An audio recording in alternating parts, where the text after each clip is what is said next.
وقع صباح اليوم حادث مأساوي بالإسكندرية. الجيش اتجاه محطة الرمل أمام كازينو الشاطبي. انتقل ضباط للقسم والمرور رفقة 6 سيارات إسعاف، وأسفر الحادث عن مصرع كل من علي عبد الحليم عبد الحميد 50 سنة وهيام صلاح مرسي السيد 47 سنة، وتم نقلهم إلى المستشفى الرئيسي الجامعي، وجرى نقلهم إلى المشرحة تحت تصرف النيابة.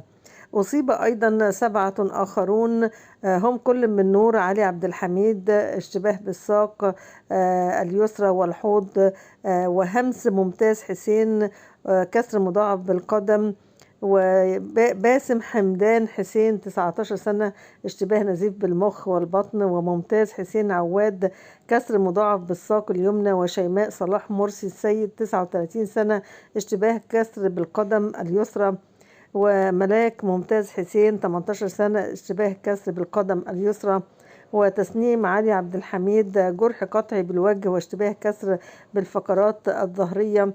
وقد تحرر المحضر اللازم بالواقعة بقسم شرطة باب شرقي، وجاري العرض على النيابة العامة.